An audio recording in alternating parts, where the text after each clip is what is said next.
What's going on, Aces? Welcome back to the channel. Y'all, Papa's house is tickling me. Okay, so this episode introduces my girl, Wendy Raquel Robinson. So it starts off with it picks up right where the last one left off, right? So Dr. Ivy Reed and Papa, they are in their house making their podcast after they quit the radio show in episode 3. So then Damon Jr.'s son comes in and he's adorable, right? And so Damon comes in and tells his dad that his son was tested and he's gifted after his grandson does something really funny. But anyway, so he asks for some money for Buckingham private school, and the hilarity begins. And of course, Dr. Reed or Dr. Ivy, she's like, well, not everybody is accepted into Buckingham. And Damon's like, well, let me guess. You were accepted. And she's like, of course. And so, of course, Dr. Ivy is talking about the positives of private school. They teach empathy and they teach, autonomy and kindness and all this stuff. And Papa, he's like, listen, these private schools are nothing but a money grab, right? He's like, I went to public school. I learned grit. And of course, in real life, Damon Jr., he put his son in private school. But one thing I didn't know, and I found out when they were doing interviews on the road about Papa's house to promote the show, is that Damon, I think, was like the only one out of all of his cousins that went to private school. He's like, I grew up and my father had a lot of money, whereas the other siblings didn't have maybe as much, or they didn't focus on putting their kids in private school. But he's like, yeah, I went to private school. It was great. I think they were like on the Jennifer Hudson show, if I'm not mistaken. But he's like, I went to private school. I called all my teachers by their first names, because private schools give kids complete autonomy. They can show up when they want to. They can change classes when they want. Essentially, they can leave when they want. It's crazy. But anyway, so the whole episode is about, of course, trying to get the baby into Buckingham private school. So they have a dinner where they're inviting, the parents. Damon tells his wife Nina, he's like, listen, if anybody can get money out of my dad, it's my mom. So they have a dinner and they invite the mom. Wendy Raquel Robinson comes in a bad leopard dress. Y'all can see it in the top pictures, but she comes in and hugs the kids. And Damon's like, I thought I smelled half of my money.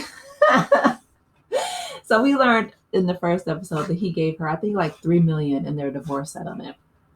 But anyway, so she comes in and she hugs the babies and she's like, what's the magic word? Because they ask for presents and they're like, we love you more than pop pop. So she gives them presents. And then we have Geoffrey Owens, who is Nina's dad. And he's like, listen, you look great and you're the one that got away. And, he's flirting with her. It's so cute. So anyway, Damon at the top right picture, he puts on like a presentation where he's holding the kids and trying to get sympathy. He's like, what's 2 + 2, son? And the little boy, he's like, I don't know. I can't afford to know.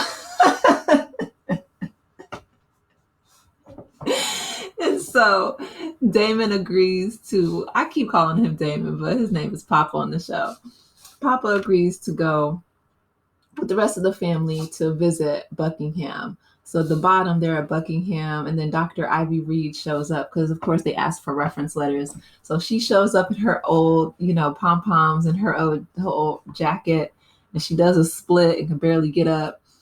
And her and Wendy. So Wendy's name on Papa's house is Catherine. And so Catherine she is just everything. I feel like she's my favorite character on the show.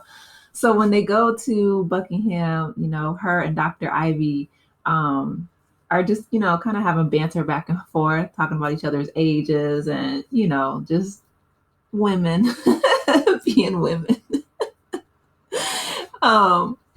But anyway, so they go and they visit the school and there's the headmistress and she's like, oh yeah, my ex-husband had a headmistress. Just you can tell the writing. I think Sean Wayans is one of the writers. You can tell the writing is from family. It's really funny. So the headmistress is taking them around the school, and they have like a feelings room for the kids, where she's like, we don't encourage suppression of the feelings, we encourage expression of their feelings. And so she's like, 3, 2, 1. It was a countdown. The kids was screaming. It was a rage room. That's what it's called. The kids was screaming, beating up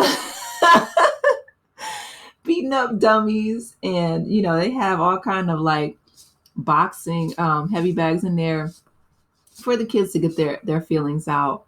I thought that was what physical ed PE was for, like gym class. But anyway, so Damon Sr comes out, Poppa, and he's like, listen, this is all just a bunch of racket.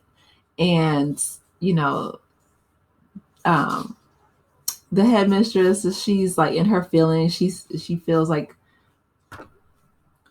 she tells him, I don't want you talking down the school that I dedicated my life to. And so, of course, Catherine steps in and she's like, listen, he might be a tightwad and he might be, stubborn, but this is the best man I've ever known. And so, Poppa, he's like, you really mean that? And she's like, yeah, of course, So they get back to the house, and his grandson shows him on the phone what he can do in regards to learning technology, which I love the fact that, the kids today are so social media savvy, technologically advanced, because it's essentially like learning another language, right? When you're young, your mind is like a sponge, and the easier or the younger you are, the easier it is for you to learn a different language. It's the same thing with technology. Kids are brilliant. So, especially during their formative years. And he's like, wow, you really did that? He's like, okay. He agrees to pay the tuition with splitting it with Nina's dad, who is Geoffrey Owens, who played Elvin on The Cosby Show. But so they go back and forth, and, they're like in a bidding war. And so, because Catherine's like, I know you're not going to let him show, Papa show you up. And so he's like, of course not. He's trying to impress her because he has a crush on Catherine. And so they're going back and forth. And he's like, well, instead of 50-50, how about 60, 60-40, 30-70? And so Nina's dad ends up, I think, agreeing to pay like 90 or 95% of the tuition, right? But and so of course Damon Jr. and Nina are dancing because the son's tuition is paid for. It's $22,000. I think they said they had like $5,000 saved between them, but the tuition is $22,000 a year, and so they have that covered, which is sweet, right? Because private school is it's definitely a better quality of education. I'll definitely say that. I've been to both private and public schools. I don't know. I guess to each is his own. I don't think that public schools hinder you if you really want to learn, especially now that we live in a day and age of technology, and you can Google and research everything. I think it teaches more so. I think it provides students with a sense of agency and autonomy, and it gives them ownership instead of always, fearing like, punitive measures and just being punished all the time for just small infractions and just stupid stuff. Is definitely, they have like better food. So yeah, of course, but here's the thing. I feel like if we taxed our millionaires and billionaires fairly, we wouldn't even need private and public schools. But that's a whole nother topic for a whole nother day. But I do love Wendy and her portrayal as Catherine on this show. She is fierce. She is, giving Regina from the Steve Harvey Show more so than Tasha from The Game. But any role that Wendy Raquel Robinson plays, I feel like she kills it. This is my favorite role from her. It's giving Dominique Devereaux. You know what I mean? Just like rich, bossy, and she knows it. Like she is that girl. She's that it girl. Because when Nina says she calls her old in the early on in the episode, and she's like, "Oh, such a small bark for such a small pup." And so Nina's looking at Damon. And she's like, "Are you gonna let him talk to your wife like that?" And she's like, "Are you gonna let him talk to your mother like that?" And Damon Jr. is like, did you hear that?" And he runs out the room, right? Smart man. He knows not to cross his mother or his wife. But anyway, I love it. I love this show. You guys, let me know your thoughts. What do you think about? I feel like it's too short too. Like it's only a half an hour. I hope that they can make these, like this one and Abbott Elementary. They're both so super short. Those are my favorite shows in regards to sitcoms that's out right now. But anyway, let me know your thoughts. Excuse me. Please be sure to like the video, subscribe to the channel, and I will talk with you in the next one. Take care, Aces. Bye.